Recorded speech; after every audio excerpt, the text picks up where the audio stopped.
사무엘이 엘리 앞에서 자라게 됩니다. 엘리 앞에서 자랄 때에 오늘 1절 말씀 보면 아이 사무엘이 엘리 앞에서 여호와를 섬길 때에 아이 사무엘 이렇게 돼 있는데, 이 아이 사무엘이라고 하는 아이가 몇 살쯤 되었을까 이렇게 생각하면 이스라엘 사람들이 가지고 있는 그런 전통에 의하면 12살 정도로 보는 겁니다.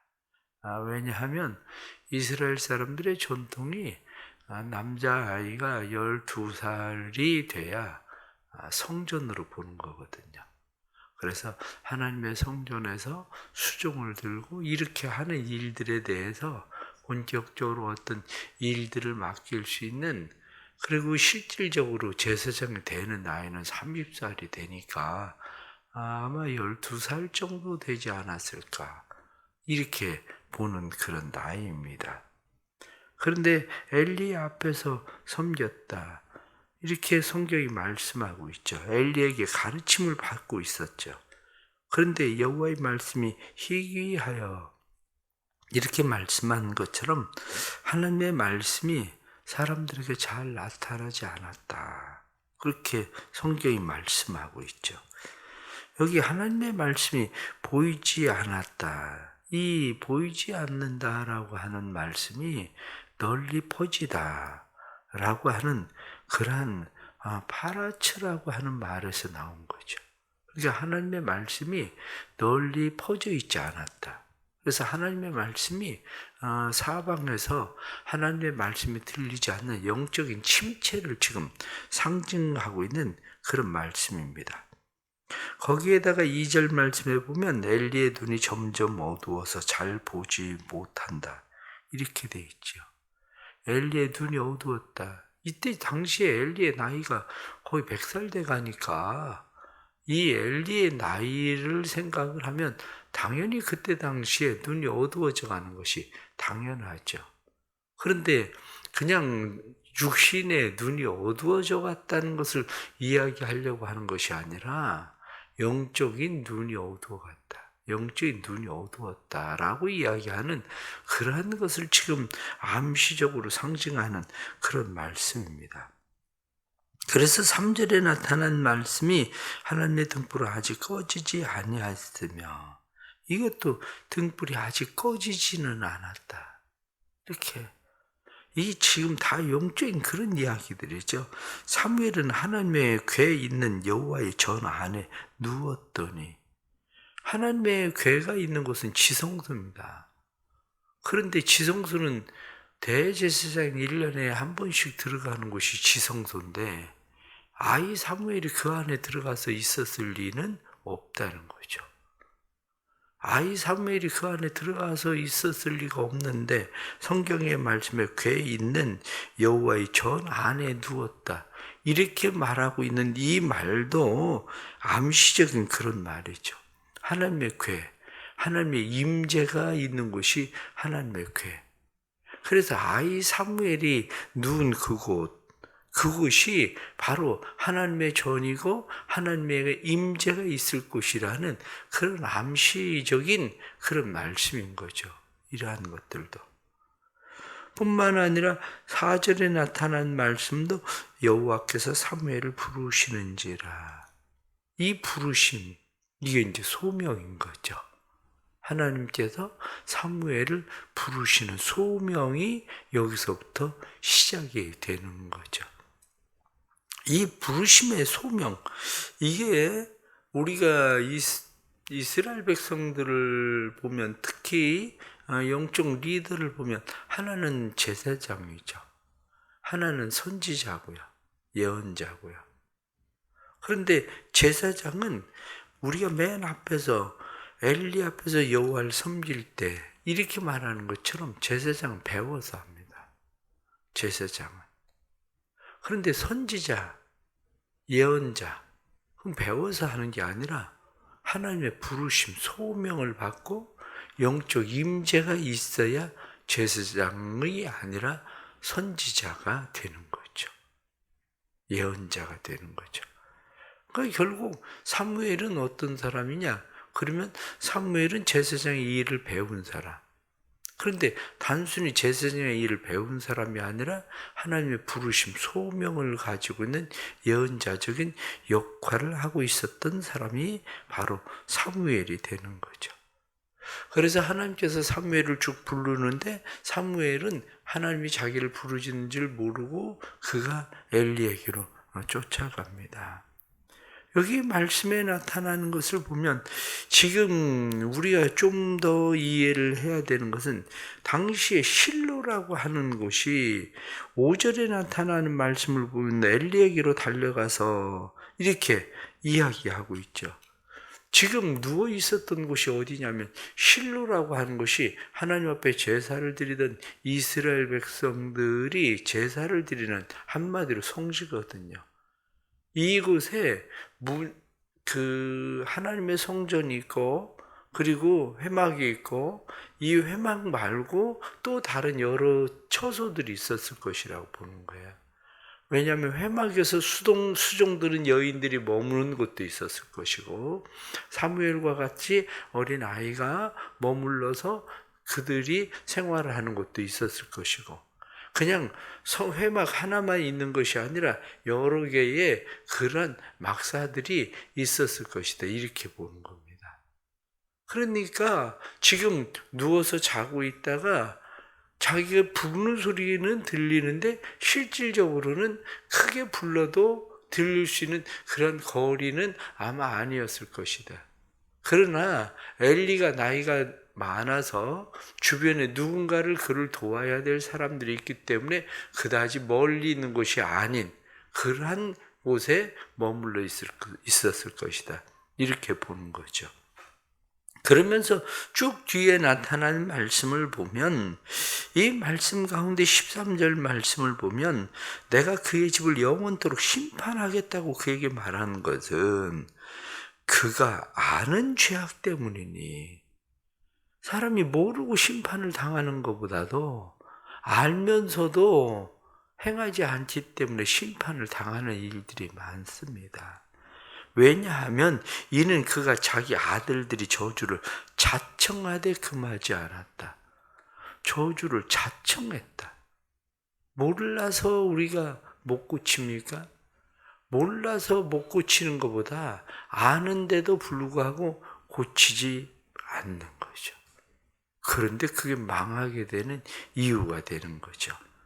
14절에 나타난 말씀 보면 그러므로 내가 엘리의 집에 대하여 맹세하기를 엘리 집의 죄악은 제물이나 예물로 영원히 속죄함을 받지 못하리라. 제물 그러면 제바흐 이렇게 되어 있죠. 제바흐라고 하는 것은 피 흘림이 있는 제사야. 피 흘림이 있는 희생제사. 예물 이렇게 이야기하면 예물이라고 하는 것은 민하, 소제물과 같은 거죠. 피 흘림이 없지만 그러나 하나님 앞에 속죄를 위하여 드려지는 제사. 그러니까 피 흘림이 있는 제사나 피 흘림이 없는 제사나 어떤 제사로도 속함을 받지 못한다. 이렇게 말씀을 하고 있는 거죠. 뒤에 나타난 말씀을 보면 20절 말씀에 단에서부터 부엘세바까지 온 이스라엘의 사무엘은 여호와의 선지자로 세우심을 입은 줄 알았다. 조금 전에 말씀을 드렸었던 선지자, 제사장만이 아니라 선지자. 아직 제사장은 죽지 않았기 때문에 제사장은 아니지만 그가 선지자로 세움을 받은 이러한 사람으로 나타나기 시작했다. 그런데 단에서부터 부엘세바, 단은 이스라엘의 최북단 맨 위에 쪽이고 부엘세바는 아래쪽이죠. 이 거리는 한 240km 정도 되는 그런 거리입니다. 그러니까 이스라엘이라는 나라가 그렇게 큰 것이 아니라 북에서부터 남단까지 해봐야 240km 정도 되는 그러한 지역에 하나님께서 사무엘을 선지자로 세운 줄 알았다. 이렇게 말씀하죠.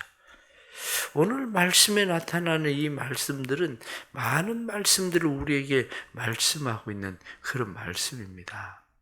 이 많은 말씀들 가운데 우리가 몇 가지 또 다시 생각하게 되는 것은, 가장 첫째는 하나님이 말씀하고 싶지만 하나님이 말할 사람이 없다는 거죠. 하나님이 누군가와 말씀을 하고 싶은데 말할 사람이 없는 이유는 듣는 자가 없으니까. 누군가가 하나님이 말씀하시면 말씀을 들어야 되는데 듣는 자가 없으니까 하나님이 말할 사람이 없는 거예요. 그래서 맨 처음에 1절 말씀에 여호와의 말씀이 희귀했다, 이상이 보이지 않았다.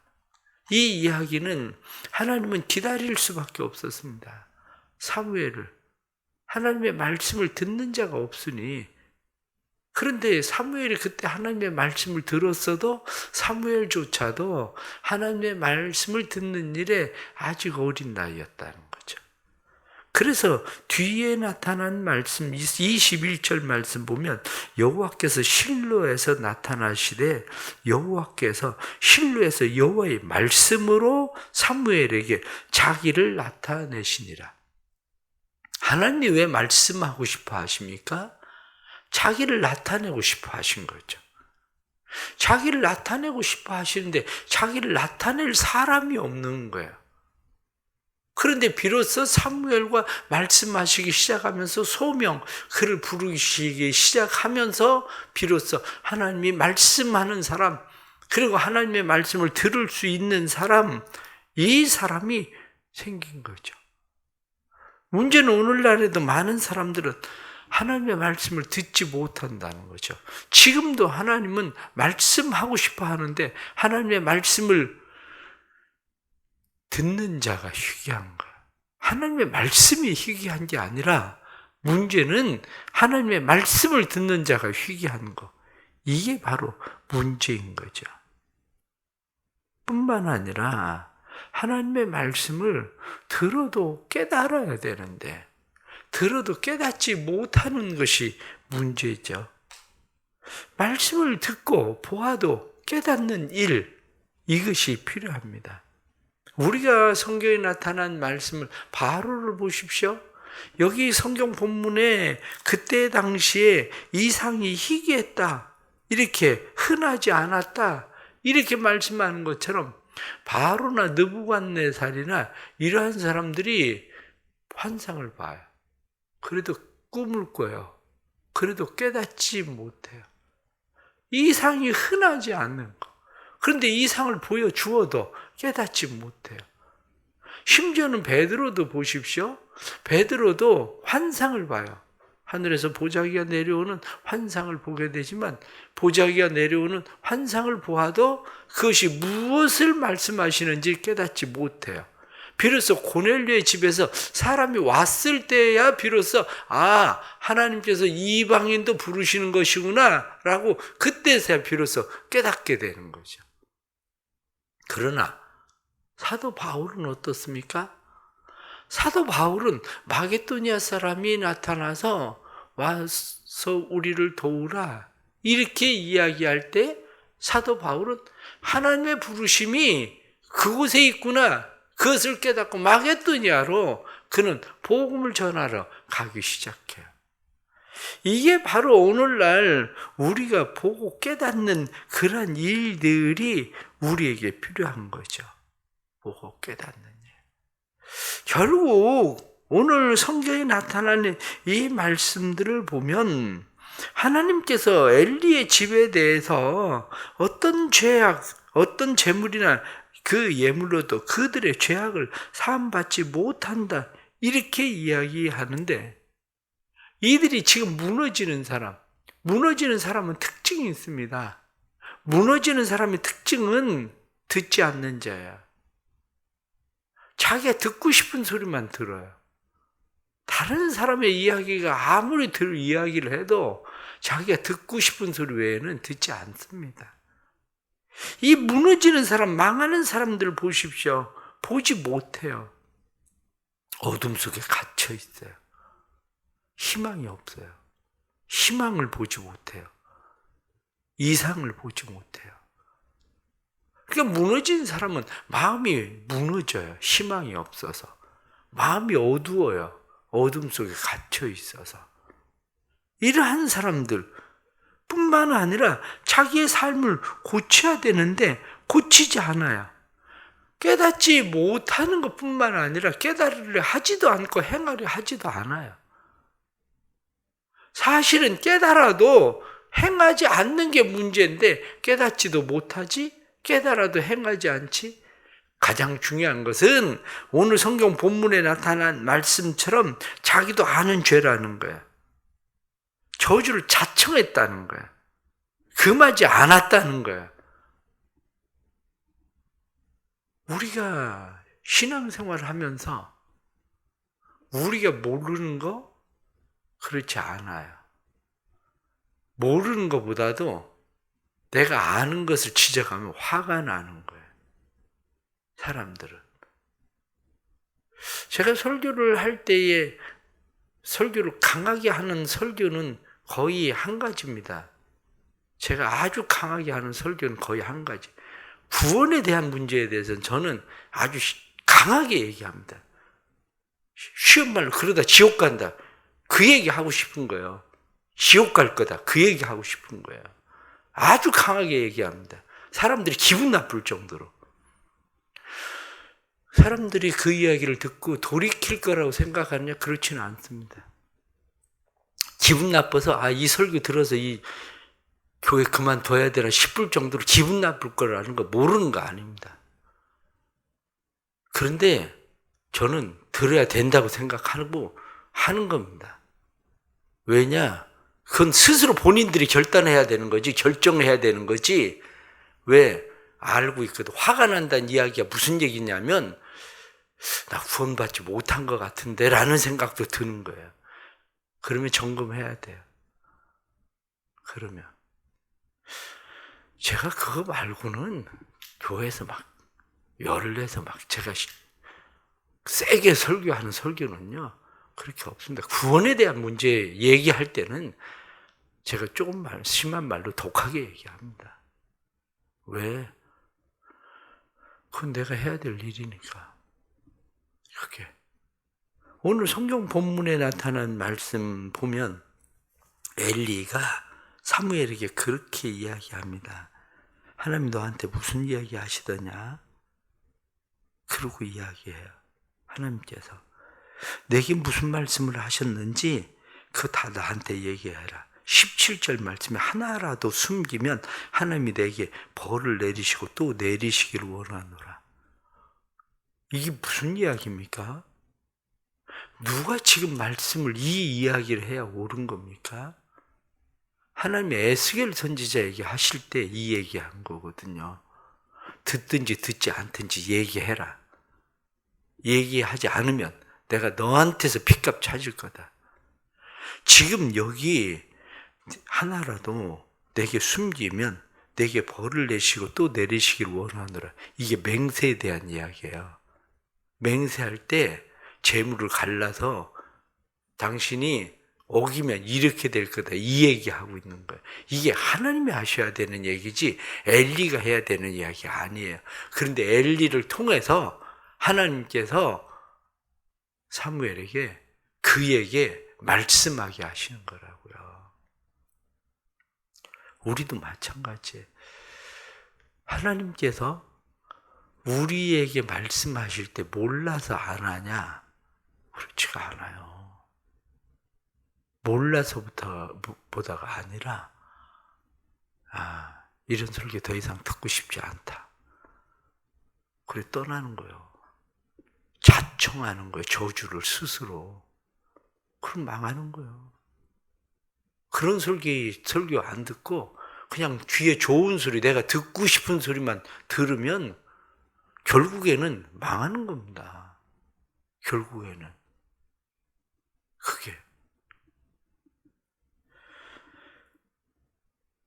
오늘 결론적으로 말씀하면 하나님이 이미 엘리에게 기회를 주셨고 그의 자녀들에게도 기회를 주셨대요. 그러면 지금 엘리에게 하나님께서 사무엘을 통해서 말씀하실 때에 엘리나 그의 아들들에게 기회가 그냥 완전히 끝났을까? 하나님이 재물이나 예물로도 사함을 받지 못한다 이렇게 말씀하셨기 때문에 완전히 끝났을까? 저는 그렇게 보지 않습니다. 왜냐하면 소돔 고모라 성에 대해서도 하나님은 말씀하셔요. 이 성 망할 거다. 그런데 하나님은 의인 10사람만 있어도 용서하겠다는 거예요. 니누의 성에 대해서 요나에 대해서 하나님 말씀하셔요. 40일 있으면 망할 거다. 그런데 그들이 회개하니까 하나님 용서하셔요. 저는 하나님의 마음이 어떤 마음인가 정말 이제는 다시는 절대 용서하지 않겠다 이렇게 이야기하시는 것 같아도 그게 아니라 하나님은 여전히 엘리에 대해서 그의 아들들에 대해서 하나님은 그들을 용서하고 싶은 마음을 가지고 계셨어요. 그래서 하나님은 사무엘을 통해서 또다시 그들에게 이야기하고 계신 거예요. 그게 하나님이 기회를 주실 때 우리가 하나님의 말씀을 듣고 하나님에게로 우리가 돌아서는 일, 이것이 우리에게 필요한 거죠. 오늘 말씀을 통해서 우리는 스스로 망하려고 하는 사람들인가? 우리는 스스로 우리의 삶을 무너뜨리고 있는 사람들인가? 세상에 목숨 걸 일이 사람들은 많아요. 때로는 자존심 하나에 목숨을 걸어요. 그러나 진짜 목숨을 걸 일은 회개하는 일에 목숨 걸 일이에요. 그게 오늘도 주신 말씀 우리가 생각하면서 사도 바울이 그렇게 이야기하죠. 사도 바울은 내가 나를 쳐서 복종하면 내가 다른 사람에게 전파한 후에 내가 버림을 당할까 한다. 그래서 나를 쳐서 복종시킨다. 사도 바울은 그렇게 말합니다. 1절에 나타난 말씀처럼 어린 사무엘은 엘리 앞에서 배워요. 그러나 가르치던 엘리는 망해요. 이게 우리의 삶의 모습일 수도 있어요. 우리가 다시 하나님의 말씀을 좀 더 잘 생각하고 하나님 앞에 우리를 세우는 일이 될 수 있기를 바랍니다. 기도하겠습니다. 하나님 아버지, 우리를 도와주옵소서. 우리가 듣고 싶은 말을 듣고 싶어 합니다. 교회에서 설교를 들어도 성경을 읽어도 하나님이 우리에게 말씀하셔도 우리는 듣고 싶은 소리만 듣고 싶어 합니다. 우리는 천국과 지옥에 대해서 얘기하면 우리가 듣고 싶은 소리만 듣기 때문에 그러한 일들을 싫어합니다. 죄에 대해서 이야기하면 듣고 싶은 소리만 듣기 때문에 그러한 일들을 싫어합니다. 그러나 하나님 도와주옵소서. 깨닫는 마음 주시고 깨닫는 마음 갖는 것뿐만 아니라 회개할 마음 주시고 하나님 앞에 돌아서는 마음 주시고 하나님 앞에 바르게 우리를 세우는 마음을 주옵소서.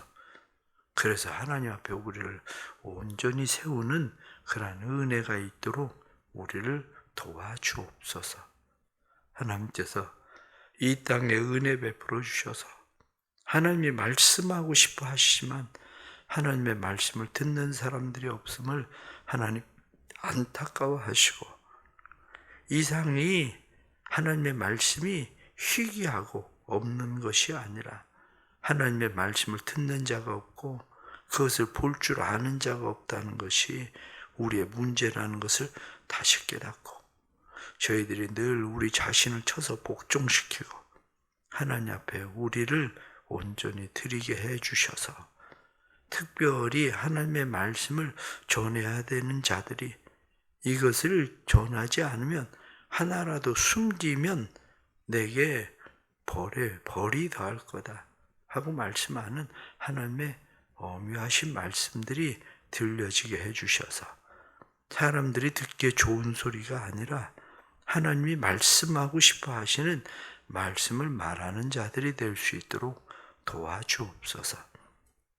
우리 교회에도 하나님 은혜 베풀어 주시고 우리 대성교회 하나님의 말씀을 듣고 구원받지 못하는 자가 없게 해주시고 하나님의 말씀이 바로 전해지게 해주셔서 구원의 역사가 일어나도록 도와주옵소서. 우리가 회개하고 주께로 돌아서기를 원하시는 하나님의 마음을 알게 해주셔서 온전히 하나님께로 돌아서도록 우리를 도와주옵소서. 또한 하나님 앞에 1000번째 예물 드립니다. 마음과 사랑과 정성을 받으시고 하나님께서 사랑하는 가정에 회개의 영을 주셔서 구원의 역사 일어나도록 도와주옵소서.